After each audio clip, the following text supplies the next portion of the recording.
하나님 말씀은 디모데후서 2장 1절부터 6절까지 먼저 읽겠습니다. 내 아들아, 그러므로 너는 그리스도 예수 안에 있는 은혜 가운데서 강하고 또 내가 많은 증인들 앞에서 내게 들은 바를 믿음 있는 사람들에게 부탁하라.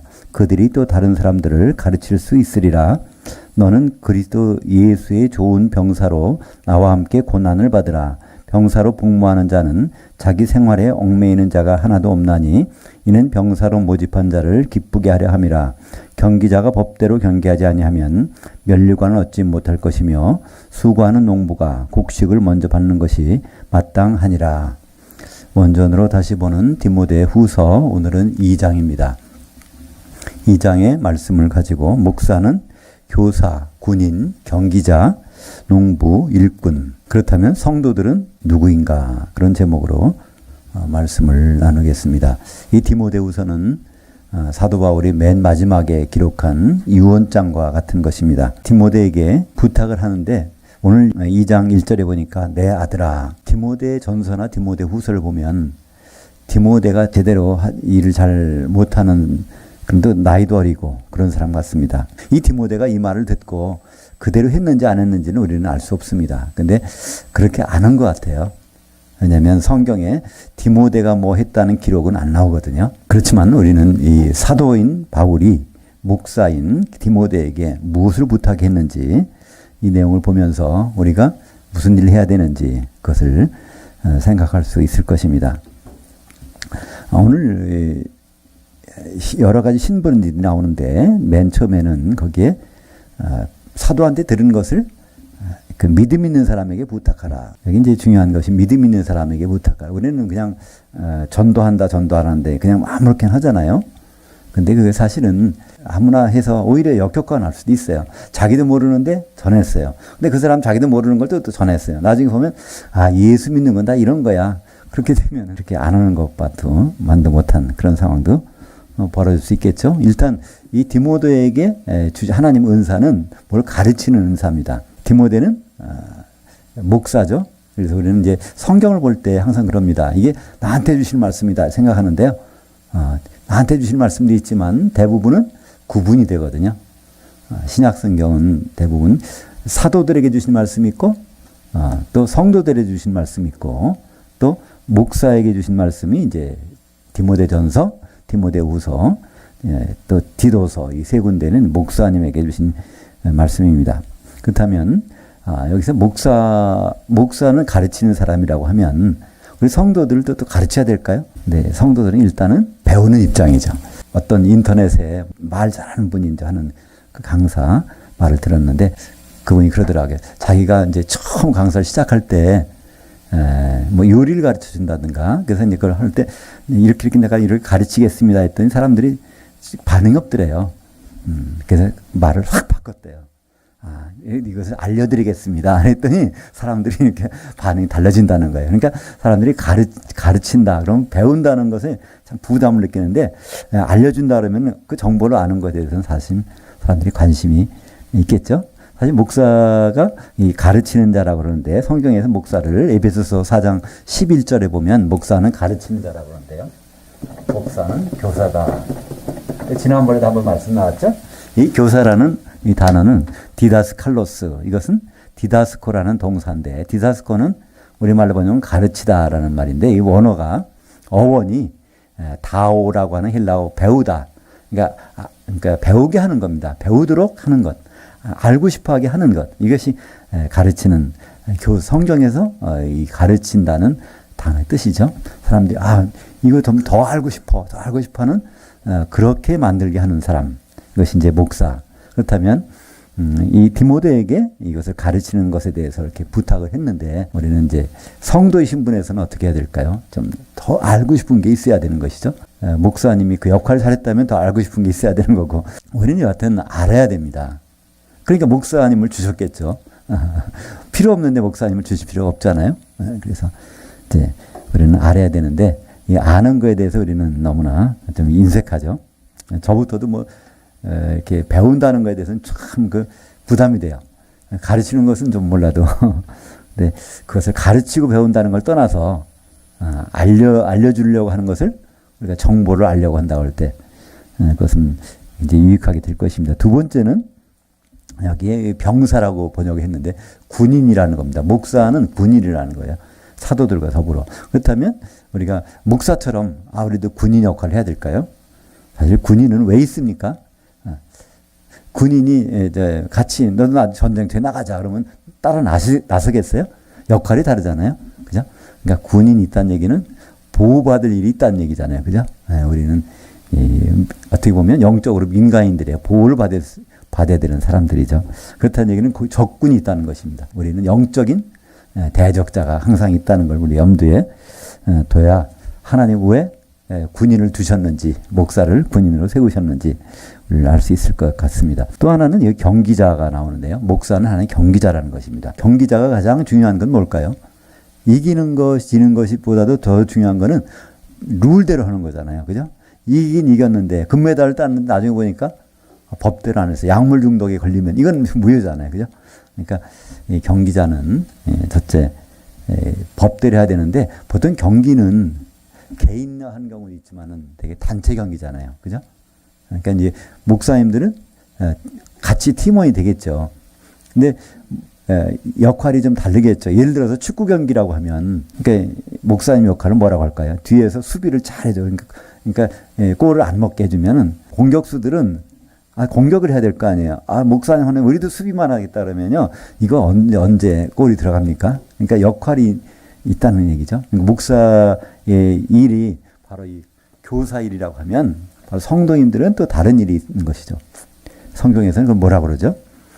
에베소서 4장 12절에 그리스도의 몸을 세우는 일, 이것이 바로 성도들의 일. 그러니까 사도, 선지자, 목사, 목사를 교사로 주는 그 이유는 그들이 바로 성도들을 온전하게 해서, 그때 온전하게 한다는 뭐라고 그랬죠?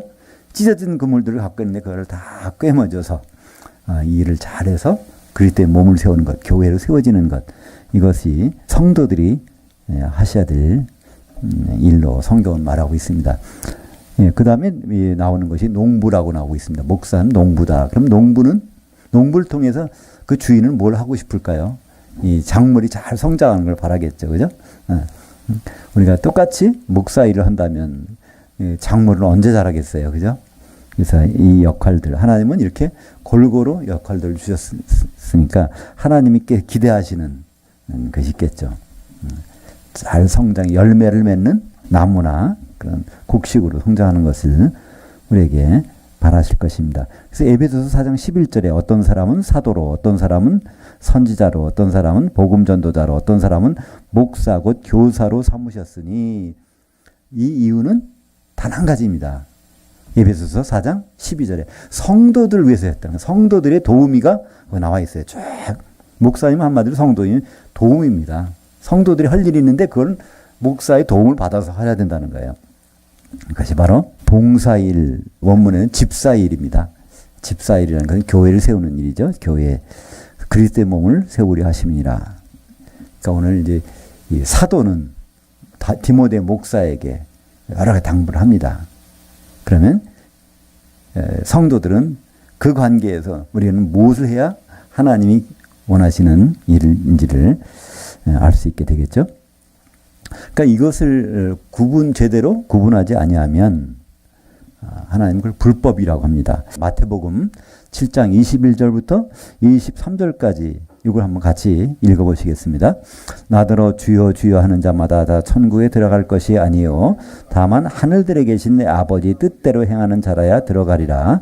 그날에 많은 사람이 나더러 이르되 주여 주여 우리가 주의 이름으로 선지자 노릇하며 주의 이름으로 귀신들을 쫓아내며 주의 이름으로 많은 권능들을 행하지 아니하였나니까 하리니 그때 내가 그들에게 밝히 말하되 내가 너희를 도무지 알지 못하니 불법을 행하는 자들아 내게서 떠나가라 하리라. 여기서 주여 주여 하는 자마다 다 천국에 들어갈 것이 아니오. 근데 이 천국을 한 번 더 생각을 해보셔야 돼요. 지금 여기서 말하는 천국은요, 앞으로 나오는 것을 얘기하고 있습니다. 그래서 천국 하면 하늘들에 있는 나라가 천국입니다. 근데 하늘들은 언제 생겼죠? 태초에 하나님이 하늘들을 창조하셨습니다. 하늘들. 쭉 오다가 언제 끝날까요? 요한계시록 20장 계시록 20장 11절에 보면 백보자 심판이 딱 열릴 때 하늘과 땅이 온데간데 없다는 거예요. 지금 보는 거. 그리고 21장에는 새하늘과 새 땅이 나오죠. 그래서 그때 가서 지금 이 창조된 하늘들은 없어집니다. 근데 천국은 언제부터 시작될까요? 천국, 하나님의 나라는 예수님께 성령이 임한 다음부터. 그러니까 천국은 언제부터 있었냐면 누가복음 17장 21절에 보면 천국은 바로 여기 있다 저기 있다 할 것이 아니 바로 바리새인들에게 너희 가운데 천국이 있다 하는 거예요. 그러면 그때 천국이 있어요. 근데 마태복음 12장 28절에 보면 예수님이 그럽니다. 내가 성령을 힘입어서 귀신 쫓은 거라면 그럼 하나님 나라가 이미 너희 바리새인들한테 너희 가운데 있느니라. 그러니까 성령이 나에게 임한 그 순간부터는 천국이 시작됐다는 거예요. 하나님 아버지 그 통치하는 나라가 시작된 거니까 이 천국은 언제 시작됐냐면 예수님이 요단강에서 세례받고 성령 임하는 그때 연도가 어떻게 되죠?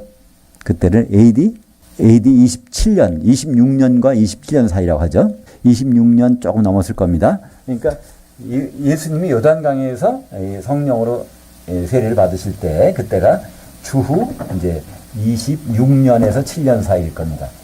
그리고 십자가 달리실 때는 이제 AD 30년. 그러니까 이때부터 천국은 시작됩니다. 천국은요. 하늘들은 이때부터 있었지만 여기서 예수님이 성령이 임했을 때 30세가 되는 순간에 그때부터. 그러니까 왜 30세일까요? 민수기 4장에 보면 제사장의 임무를 하는 사람들은 30세가 돼야 됩니다. 그러니까 예수님은 기다리신 거예요. 그때까지. 사람들은 얘기합니다. 예수님이 30세 전까지 어디 갔을까? 그때 뭐 저기 인도에 가서 또 도 닦고 오셨대. 그래서 국가의 제자예요. 예수님은 막 이렇게 하는 사람들이 있어요. 그런 책도 나오거든요. 도대체 왜냐하면 30세 될 때까지 예수님이 한 일이 안 나오니까요. 그래서 사람들이 이렇게 얘기합니다. 그때 여러 가운데 돌아다니면서 공부하고 배우고 그래서 크게 능력을 행했다 그러는데요. 그건 그렇지 않습니다. 기다리셨습니다. 왜냐하면 예수님은 율법의 1.1획도 그분은 다 이루시겠다는 거예요. 그러니까 제사장의 업무를 담당하기 위해서는 30세가 돼야 되기 때문에 그분은 기다리실 수밖에 없었어요. 그 30세가 되는 순간에 이제 성령이 임하셔서 그때부터 시작돼서 이 천국은 이때 가서 끝납니다. 왜냐하면 하늘들이 이때 없어지니까. 하늘들이 이때 없어지고요. 없어지니까 천국도 하늘들의 왕국도 끝나겠죠. 근데 하나가 어떤 부분이 있죠? 예수님이 오시면 이때부터는 뭐라고 그러죠? 그리스도의 나라라고 합니다. 그리스도의 나라. 이때부터는 뭐라고 그러죠? 이거는 하나님의 나라. 천국하고 하나님의 나라는 성경에서 같이 쓰이니까요. 근데 여기서 이걸 다시 말로 천년왕국이라고 그러죠. 천년왕국. 근데 그러니까 천국은 여기서까지인데 차이점이 정권이 바뀌는 거예요. 그죠? 어떻게 보면. 이 지금은 아버지 하나님이 총괄하시고 세상 임금을 이제 마귀가 거기서 하고 있는데 예수님 오시면 아버지 하나님이 아들에게 그걸 맡기는 거예요. 그죠? 그래서 이때는 특별히 그리스도께서 왕으로 오시니까 이때를 그리스도의 나라, 예수님은 내 나라라고 얘기합니다. 천국은 여기까지 중복되지만 예수님 말씀하실 때는 천국에서는 곡식도 있고 가라지도 있고 쭉정이도 있고 뭐 이런 게 나오잖아요. 그 얘기들은 예수님이 뭘 위해서 말씀하시냐면 바로 예수님이 오기 전의 내용들이 대부분 천국에서 벌어지는 일, 등을 들고 신랑을 기다리는, 이거 천국에서 그런 일이 벌어진다 그러죠. 이것은 바로 예수님이 재림하시는 그 전의 내용들이 대부분 성경에서 천국인데 오늘 마태복음 7장 21절에 나더러 주여 주여 하는 자마다 천국에 다 들어갈 것이 아니요. 이때는 바로 예수님이 재림하셔서 그리스도의 나라를 말씀한다고 이렇게 보는 것이죠.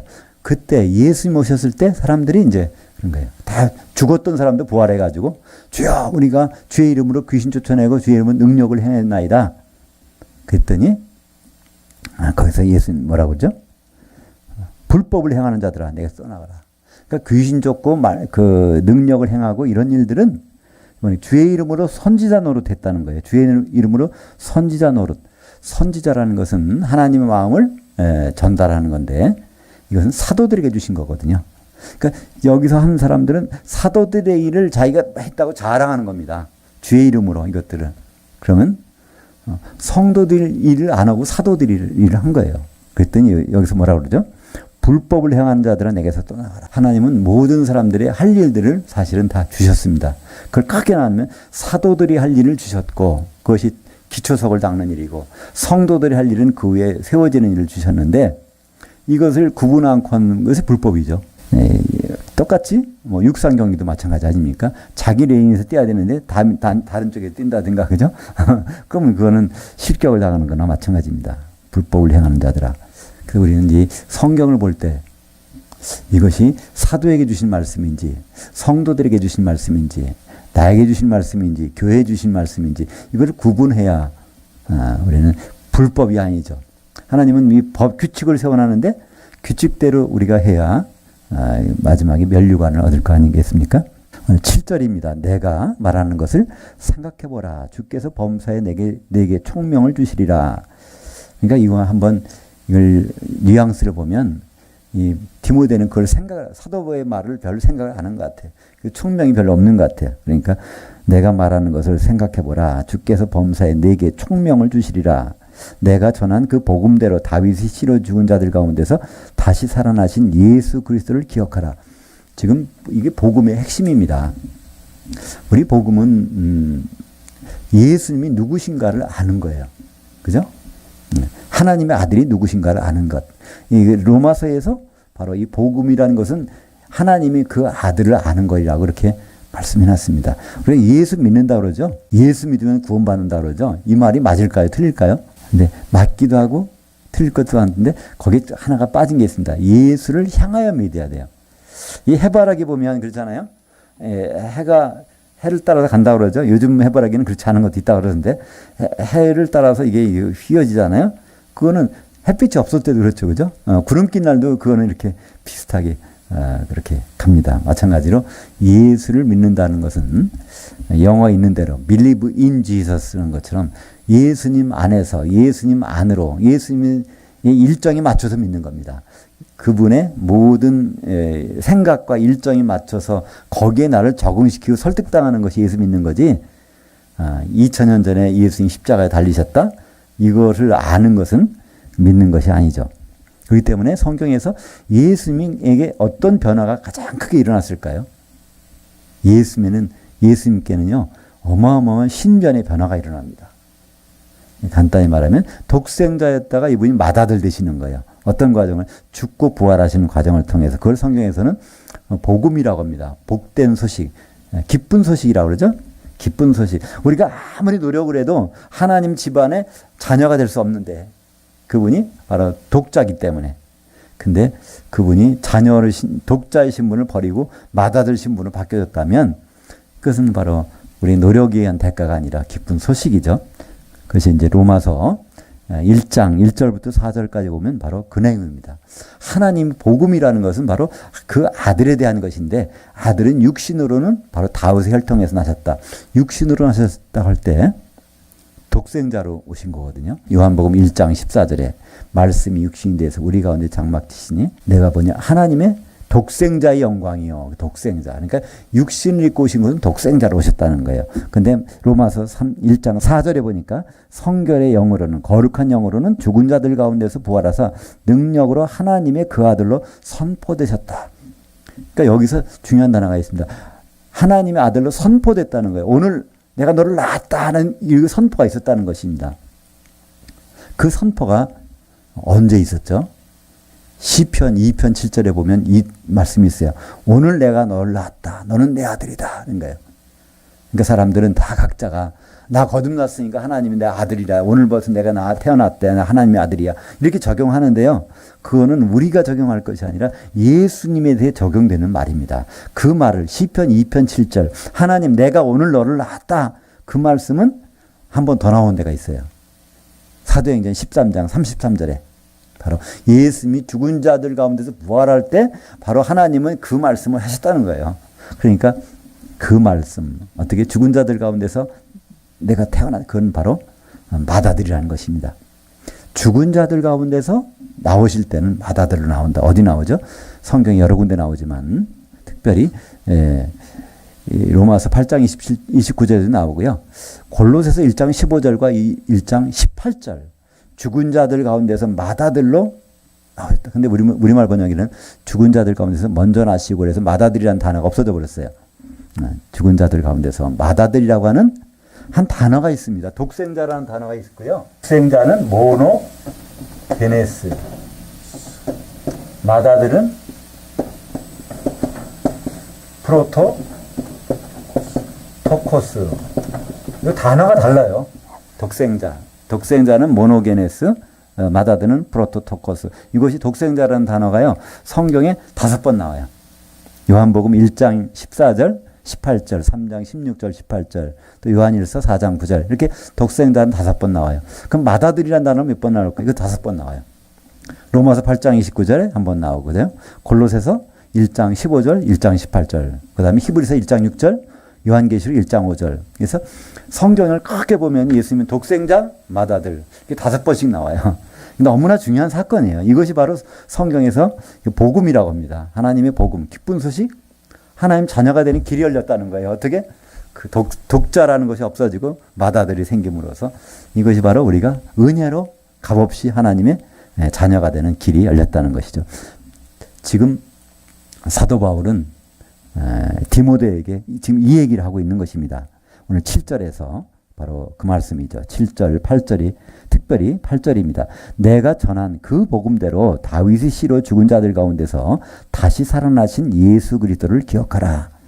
이것이 죽은 자들 가운데서 그냥 독생자로 살아나신 것이 아니라 마다들로 살아나신다는 것.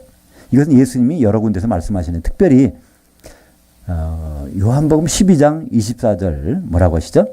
한 알의 밀알이 땅에 떨어져서 죽지 아니하면 그대로 있고 죽으면 많은 열매를 맺나니. 그러니까 십자가 지시기 바로 몇 시간 전에 그 말씀 하시고 십자가를 지시는 거예요. 어떻게?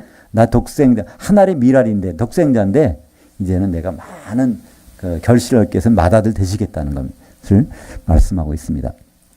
그래서 이 디모데는 이런 사실을 잘 몰랐던 것 같아요. 복음의 핵심인데 사도는 죽기 전에 유언서에다가 디모데후서 유언서에 바로 이 내용을 기록해 놓습니다. 사도행전 13장 33절 한번 같이 읽어볼까요? 곧 하나님이 예수를 일으키사 우리 자녀들에게 이 약속을 이루셨다 함이라. 시편 둘째 편에 기록한 말과 같이 내 아들이라 오늘 너를 낳았다 하셨고, 그래서 예수를 부활시키실 때 바로 시편 2편 7절에 있는 말씀을 예수님 하나님이 선포하셨다는 거예요. 바로 아들이라 하는 선포는 그러니까 부활하시는 날 이 선포. 어떤 아들이요? 바로 마다들. 이 마다들이라는 걸 그래서 성경에는 5군데에서 우리에게 말씀하고 있습니다. 9절부터 10절까지 같이 읽어보겠습니다. 그 복음으로 말미암아 내가 죄인과 같이 매인 데까지 고난을 받았으나 하나님의 그 말씀은 매이지 아니하니라. 그러므로 내가 택함 받은 자들을 위하여 모든 것을 참음은 그들도 그리스도 예수 안에는 구원을 한 시대의 영광과 함께 받가려 함이라. 그러니까 사도가 지금 하는 일을 구체적으로 누구 때문에 한다고요? 성도들, 택함 받은 자들을 위해서 지금 일을 하고 있다는 겁니다. 그들이 뭐 하기 위해서? 구원을 얻기 위해서. 어떤 구원인가요? 이것은 우리말 보면 영원한 영광이라고 그러는데, 그 단어가 한 시대, 한 시대의 영광. 한 시대가 언제죠? 지금 시대가 가는 거예요. 이 마귀가 왕노릇하는 시대가 지나가고 예수님이 왕노릇하는 시대가 1000년 동안 바로 천년왕국 시대. 여기에 성도들이 들어가는 것. 이것 때문에 바울은 모든 것을 참음으로 고난을 견딘다고 얘기를 하고 있습니다. 참 우리말 성경 번역 가운데서 참 우리는 헷갈리게 하는 것 중에 하나가 이 영원이라는 단어입니다. 근데 이 영원 하면은 우리는 영원은 끝이 없는 거잖아요. 그러니까 영생은 뭡니까? 영원한 생명, 영원히 사는 거예요. 영생이라는 거는. 근데 성경에서 말하는 영생, 성경에서 말하는 영원이라는 항상 예외 없이 간 시대입니다. 그렇다면 끝이 없는 영원한 건 뭐를 말할까요? 성경은 그걸 세세토록이라고 합니다. 세세토록. 그러니까 불못은 백보자 심판 지난 다음에 불못 들어가는 건 세세토록 고통을 당하는 거예요. 근데 지옥불이나 불속경 유리바다는 항상 영원히, 영원한 불에, 영원한 지옥불에. 그러니까 영원한이라는 것은 끝이 없다는 뜻이 아니라 천년이라는 얘기거든요. 성경에서는 아이오니오스라는 단어가 있습니다. 아이오니스라는 건 한 시대의라는 뜻이에요. 한 시대의 영광, 한 시대의 지옥불, 한 시대, 그러니까 천년을 계속 얘기하고 있는데 우리는 이것을 영원이라고 해버리니까 지옥과 불못을 똑같이 보는 거예요. 영원한 지옥불, 영원한 불못 이렇게 보는. 근데 성경에서는 한 번도 그걸 혼동하지 않습니다. 불못은 세세토록 고통받는 것.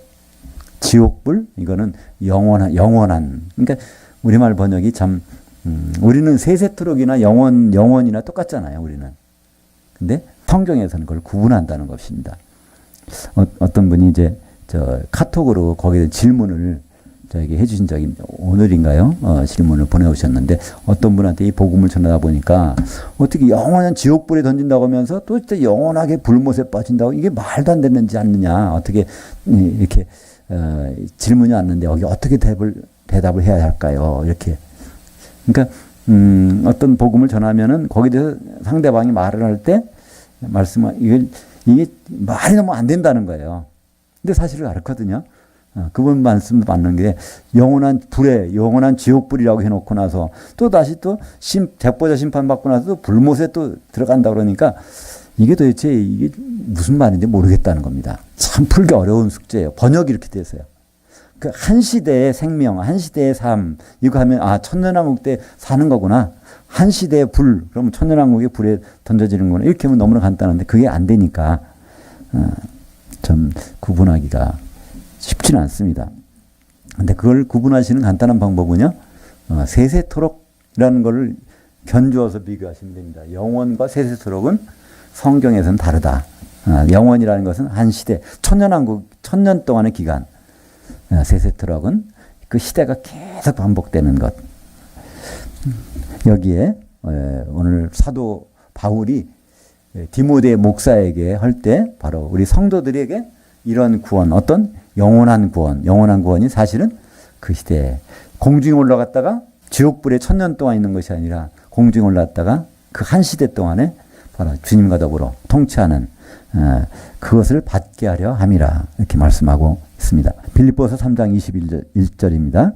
그는 만물을 자기에게 복종하게 하실 수 있는 자의 역사로 우리의 낮은 수준의 몸을 자기 영광의 몸의 형체와 같이 변하게 하시리라. 여기서 그러니까 우리 성도들이 바라는 것은 바로 우리가 교회로 모인다, 한 몸 된다. 어떤 분은 그래요. 한 몸 되는 거 그것은 이해가 안 갑니다. 그런 거예요. 우리가 서로가 이게 뿔뿔이 흩어졌는데 어떻게 한 몸 될 수 있습니까? 이런 모습으로 어떻게 주님과 결혼을 합니까? 맞아요. 이런 모습으로 결혼 못 해요, 우리는. 우리가 진짜로 영의 몸을 각자 입어야 돼요. 예수님 오시면 이제 영의 몸으로 각자가 입어야 되고 그래서 이제 그래야 올라갈 거 아닙니까? 공중에. 거기서 그때까지도 각자예요. 공중에 올라가서도. 요한계시록을 보면 1장 13절에 인자 같으신 분 주위에 7촛대가 서 있단 말이에요. 쫙 안 뚫려서. 거기도 교회가 따로 7개 교회가 있잖아요. 공중에서 만났는데도. 근데 요한계시록 19장에 보면 혼인날이 이르렀는데 신부가 딱 하나가 있단 말이에요. 세마포 옷을 입은 한 신부가 등장해요. 그렇다는 얘기는 그때 가서 우리가 완전한 결혼할 준비는 바로 그리스도 심판대를 통과해서 혼인식장이 들어갈 때 거기서 된다는 거잖아요. 우리가 보통 결혼식도 그렇죠. 예식장에 가보면 반드시 뭐가 있습니까? 신부 대기실이 있잖아요. 신부 대기실에서 나오는 순간에 그때부터는 진짜 결혼이 이루어지는 거죠. 아무리 신랑이 와서 먼저 기다린다고 될까요? 우리는 그러니까 실망할 필요 없습니다. 먼저 거듭나신 분, 혼의 구원을 이루고 있으면 몸의 구원, 우리가 결혼할 준비가 안 됐어? 그거는 그분이 해주시겠다는 거예요. 빌립보서 3장 21절에 그렇지 않습니까? 우리의 낮은 수준의 몸을 자기 영광의 몸의 형체와 같이 변하게 하시리라. 누가? 그분이. 그러니까 그때까지 우리는 뭘 준비하면 돼요? 재료만 갖고 있으면 돼요. 기름을 준비하고 있으면 돼요. 기름을 준비한 가루들이 그분 앞에 서면 그분은 그걸 반죽을 해서 그분의 신부로 딱 세워주시는 거예요. 근데 그러니까 영의 구원과 혼의 구원까지는 우리 몫이고 그다음에 우리가 몸의 구원 이루는 것은 그분이 우리가 가져간 기름을 가지고 반죽을 해서 이렇게 세워주시겠다는 것이죠. 그것이 바로 요한계시록 19장 7절 우리가 즐거워하고 크게 기뻐하며 그에게 영광을 돌리세 어린 양의 혼인날이 이르렀고 그의 아내 이게 단수입니다. 한 아내예요. 자신을 준비하였으므로 그녀에게 빛나고 깨끗한 세마포 한벌옷입니다. 한벌옷을 입도록 허락하셨으니 그 다음에 이제 쭉 보면 뭐가 나오냐면 이는 성도들의 복수입니다. 성도들의 옳은 행실들. 그것이 성도들이 거기에 다 모여서 하나가 됐다는 거예요. 11절부터 13절까지 보면 여기에 우리가 주님과 함께 죽었으면 그분과 함께 살 것이다. 이런 말이 나와요. 이것이 너무나 좀 생략이 되어 있는데 이 내용을 똑같이 말하는 부분이 있거든요. 로마서 6장 3절. 디모데후서보다 한참 먼저 기록된 것이 로마서예요. 그러니까 로마서를 사람들이 알고 있다고 생각하고 디모데후서는 기록된 것입니다. 왜 그렇다고요?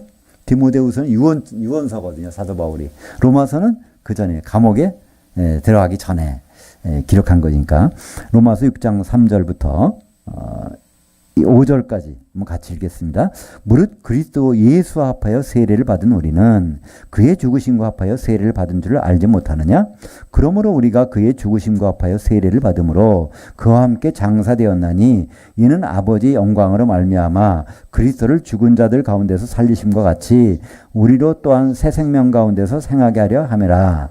만일 우리가 그의 죽으심과 같은 모양으로 연합한 자가 되었으면 또한 그의 부활과 같은 모양으로 연합한 자도 되리라. 그러니까 여기서 우리는 어떻게 함께 죽을 수가 있고 또 함께 살 수가 있을까요? 로마서를 보니까 세례를 통해서. 이 세례는 어떤 세례일까요?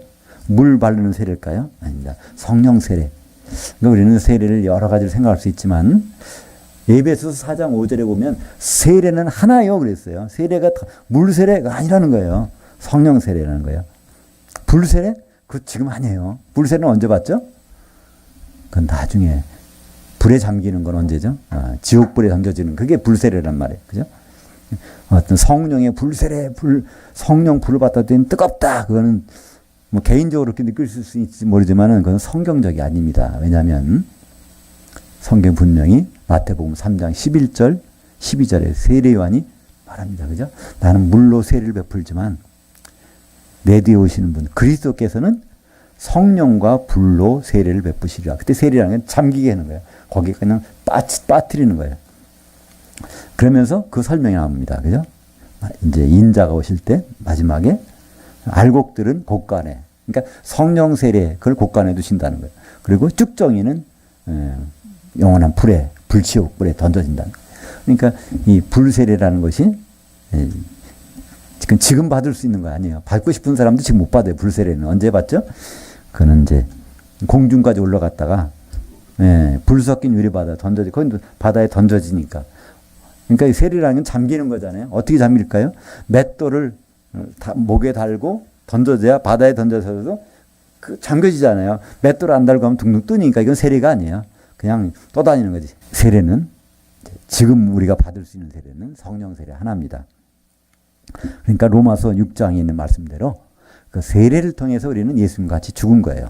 그러면 예수님이 부활했기 때문에 세례받은 사람들은 예수님과 똑같이 부활합니다. 예수님이 영의 몸을 입은 것처럼 우리도 이 영의 몸을 입게 될 것입니다. 그래서 이 세례라는 건 너무나 중요합니다. 근데 이것도 세례라는 이 말이 씻을 세자를 쓰잖아요. 물 삼수변에다가 이제 이 씻을 세를 쓰는데 씻는다는 건 세수하는 거잖아요. 손을 씻으면 세수, 얼굴 씻으면 세안, 세수. 그래서 세례하면 우리 죄를 씻는 거로 착각한단 말이야. 세례 받았어요? 죄 씻었어요? 이렇게 생각하는데요. 성경에서 세례를 한다는 그게 아닙니다. 밥티저라는 건 잠기는 거예요. 물속에 꼭 잠겼다가 나오면 죽었다가 살아나는 거잖아요. 완전히 그죠? 그래서 잠기는 것.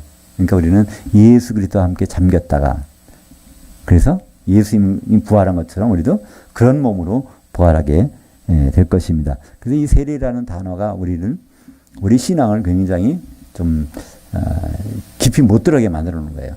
세례 받았습니까? 나 뒤에다 씻었어요. 세례하는 거예요. 그걸 사람들은 뭐라고 그러죠? 그러니까 세례는 아니야. 침례라고 그래요. 그죠?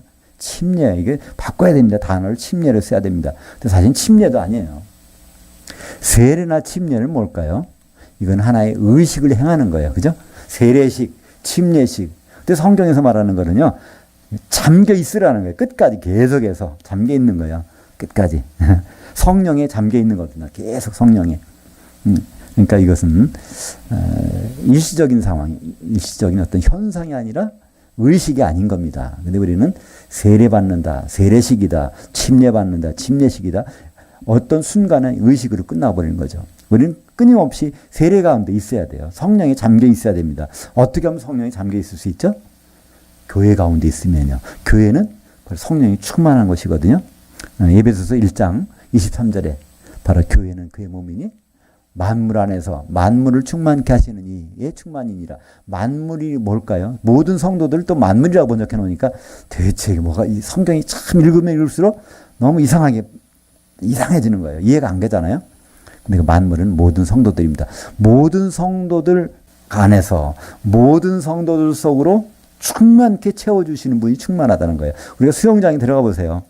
물속에 빠져보세요. 물이 그냥 옷 깊이까지 다 스며들지. 그죠? 그러니까 성령이 있는 곳에 들어가 있으면요.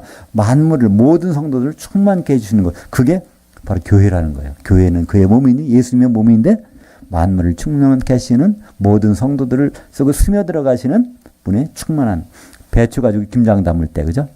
그때 소금물에다가 배추를 집어넣어 보세요. 배추 속에다가 소금물 주사기를 집어넣나요? 아니요. 그 속에 던져 넣으면 쫙 스며들어. 다 절여지잖아요. 가끔씩 안 절여지는 것도 있죠. 비닐봉지를 안 뜯어 놓으면 탁 던져 보세요. 이건 며칠 지났는데도 그대로 있죠. 그죠? 그러니까 똑같은 교회더라도 절여지시는 분이 있지만 안 절여지시는 분도 있단 말이에요. 그죠?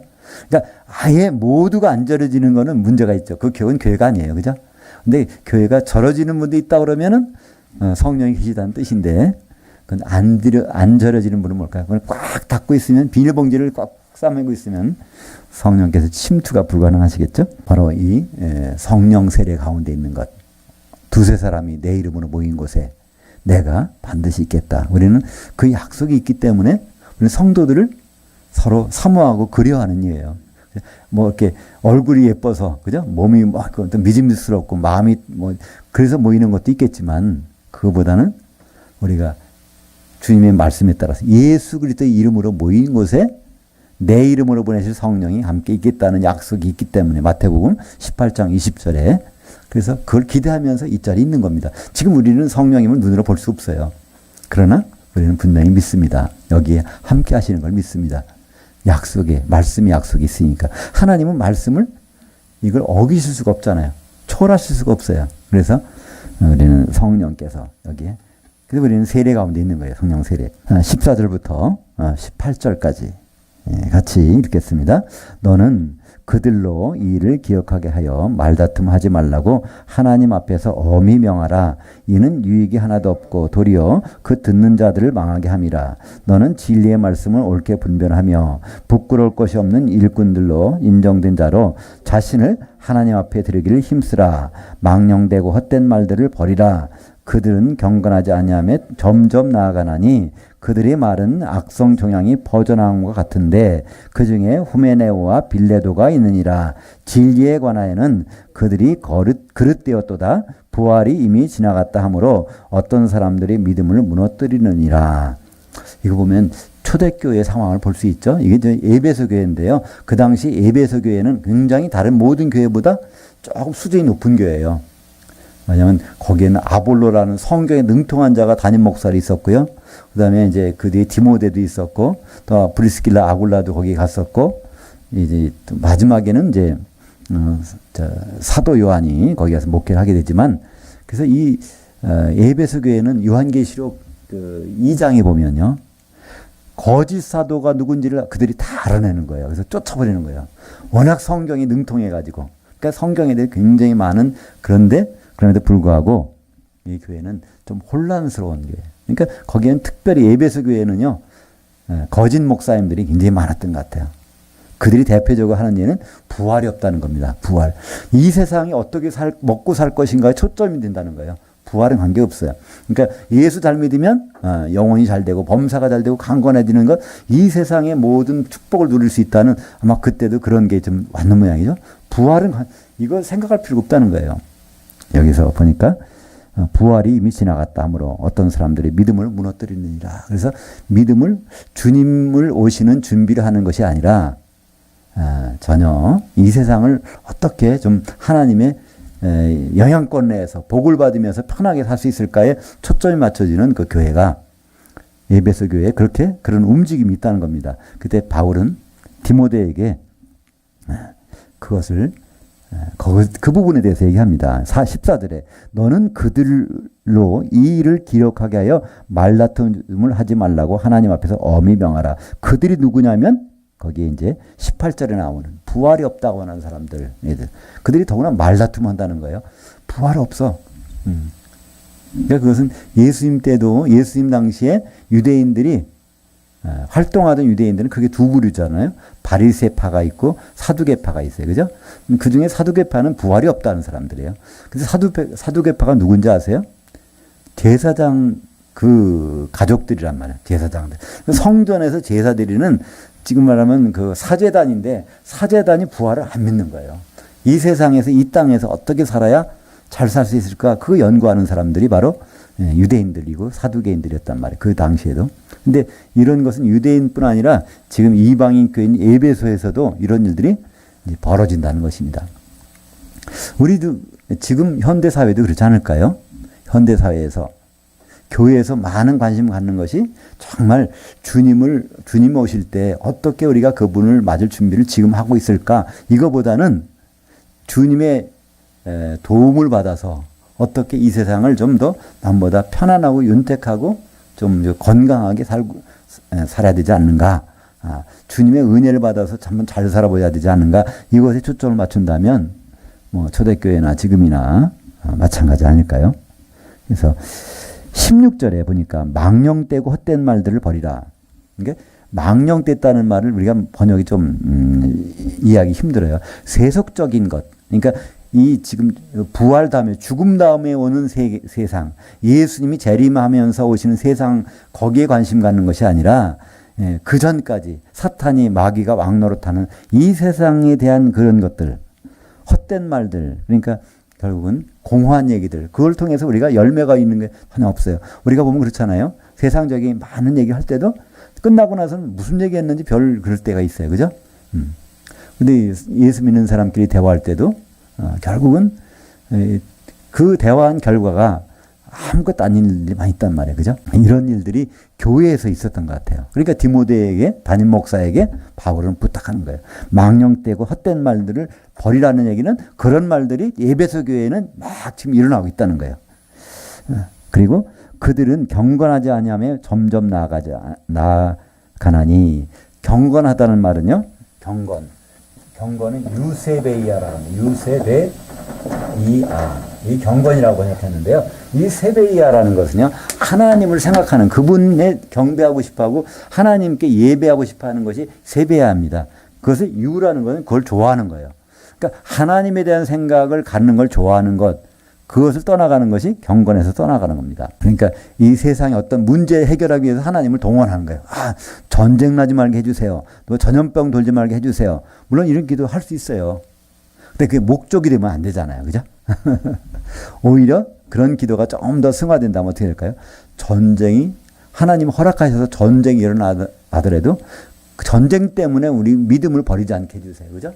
내가 병이 걸려서 이게 힘들 수 있더라도 이것 때문에 내 믿음 떠나지 않게 해주세요. 뭐 이런 기도가 좀 더 바람직한 기도가 아닐까요? 전쟁 없어지게, 지진도 없어지게.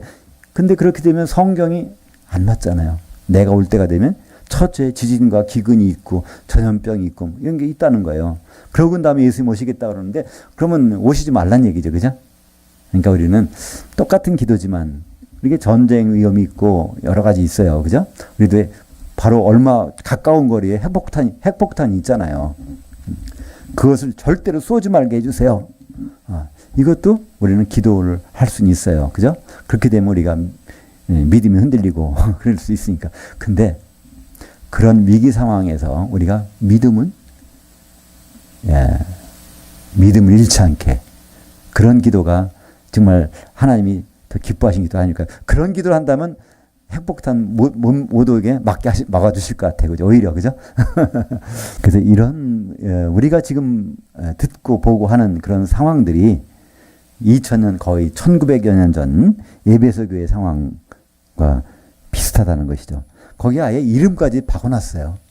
후메네오와 빌레도가 있느니 똥 목사님 아니면 무슨 목사님 뭔지 모르겠어요. 어떤 그 목사님 어떤 다른 역할을 하는 에베소 교회 사람들인 것 같아요. 그 사람들이 그런 일을 하고 있다는 거죠. 근데 이 후메네오라는 사람은 한 번 더 등장했어요. 1장에서 등장했죠. 디모데전서 1장 19절에 보면 믿음과 선한 양심을 가지라. 어떤 이들은 양심을 버렸고 그 믿음에 관하여는 파선하였느니라. 그 가운데 후메네오와 알렉산더가 있으니. 그래서 이 후메네오라는 사람 뭘 버렸다고요? 선한 양심. 양심이라는 게 뭐죠? 양심이라는 거는 헬라어로 쉰 에이데시스. 쉰이라는 것은 같다. 에이데시스는 어떤 지식이라는 얘기예요. 그래서 같은 지식, 같은 생각, 하나님과 같은 생각. 그러니까 진짜 우리가 양심적으로 산다면요, 하나님과 같은 생각으로 사는 사람은 양심적인 사람이에요. 근데 그렇지 않은 사람들은 비양심적인 사람이죠, 원래. 근데 이 대표적인 사람이 후메네오라는 사람이죠. 후메네오. 19절입니다. 그러나 하나님이 견고한 터는 섰으니 인침이 있어 일렀을 때 주께서 자기 백성을 아신다 하며 또 주의 이름을 부르는 자마다 불의에서 떠날지어다 하셨느니라. 여기에서 하나님이 견고한 터가 섰다. 이 기초가 섰다는데요.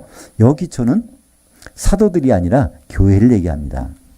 교회. 보통 우리는 사도들이 기초서 위에 이 성도가 세워지는 건데 여기 견고한 터는 왜냐하면 디모데 전서에 벌써 이 말씀이 있거든요.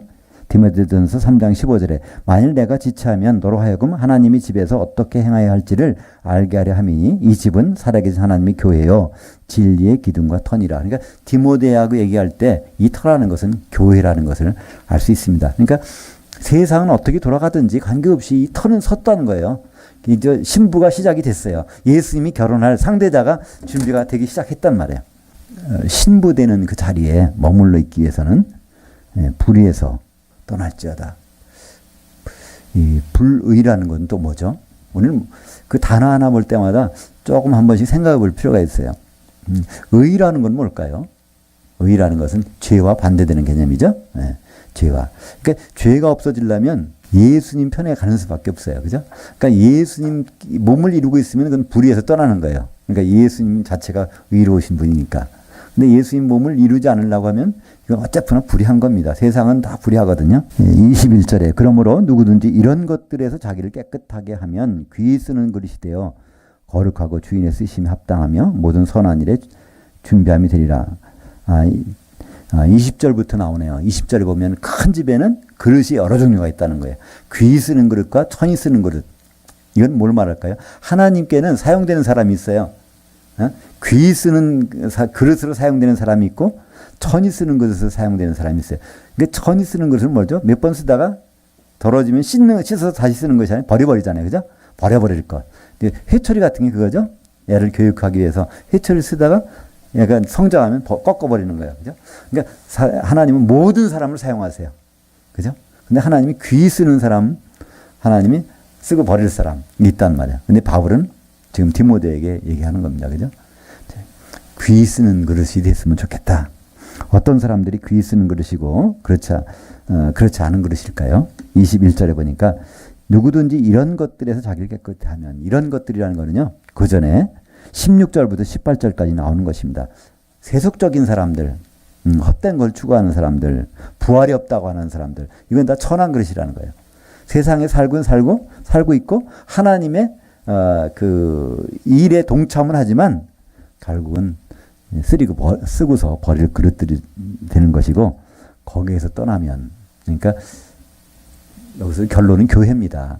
하나님의 견고한 터는 이미 서 있으니까 여기서 떠나가지 않으면 된다는 거죠. 22절 마지막 당부입니다.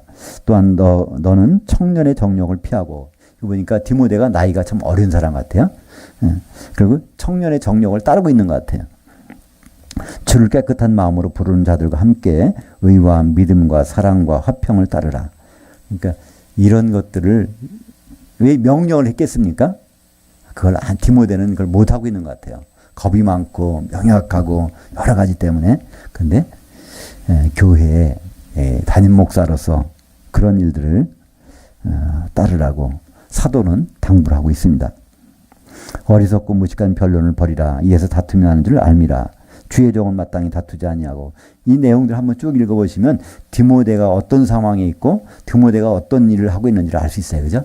디모데는 나이도 어리고 또 어떤 일에 발칵발칵 이렇게 그죠? 화도 내고 다툼도 하고 또 그런 일들이 많이 있었던 것 같아요.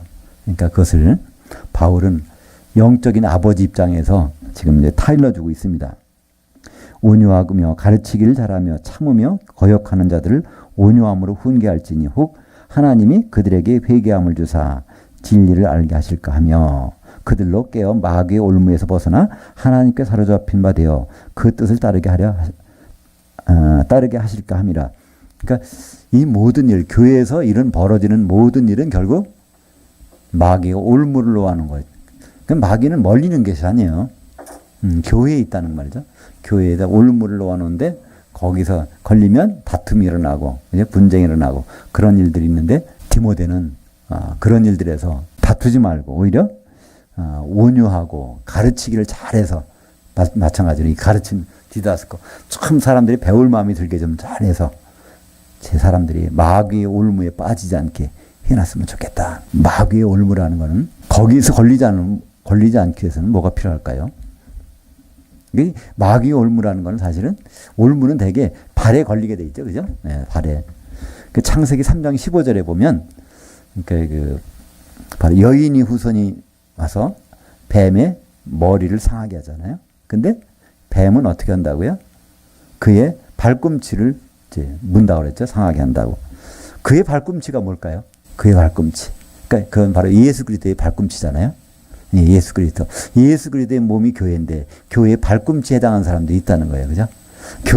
교회에 나오긴 나오지만 여전히 땅의 미련을 가지고 거기에 접촉해서 있을 수가 있다는 거예요. 그죠? 그렇다면 이 발꿈치를 물게 돼 있어요. 왜 물릴까? 땅에 접촉을 해서. 왜 땅에 접촉을 물릴까요?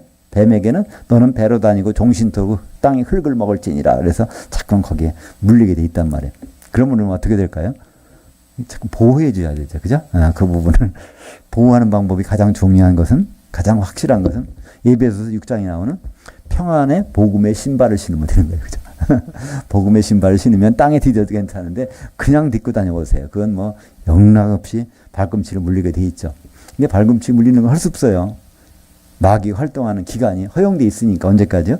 예수님 오셨을 때만 무적행 열쇠를 가지고 오셔서 결박해서 무적행에다가 집어넣게 되고, 그 전까지는 여전히 교회 곳곳에 마귀 올무가 수두룩하게 있을 겁니다.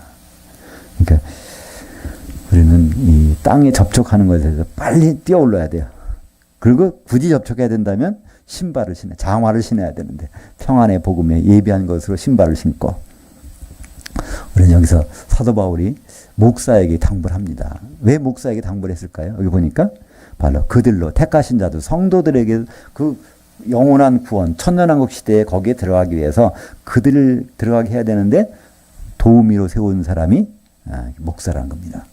그러니까 목사님은 성도들의 도움이고 성도들은 그분의 도움을 받아야 되는데 오늘 목사는 무슨 일을 한다고요? 교사, 군인, 경기자, 농부, 일꾼, 우리 성도들은 거기에 맞춰서 하나님 말씀 배우고 또 군인의 보호를 받고 또 경기자라면 우리 맡은 역할에서 최선을 다하고, 농부라면 이렇게 뿌리로 진액을 뻗어 올려서 결실을 맺고, 바로 목사가 일꾼이라면 우리도 우리가 맡은 일, 목사 일이 있는가 하면 성도 일이 있으니까 이걸 구분해서 그런 일을 하는 것. 이 과정에서 주님은 오실 것입니다. 우리가 그 일이 지금 어디까지 와 있는지, 나머지 기간을, 나머지 구간들을 우리는 최선을 다해야 할 것입니다. 기도하겠습니다.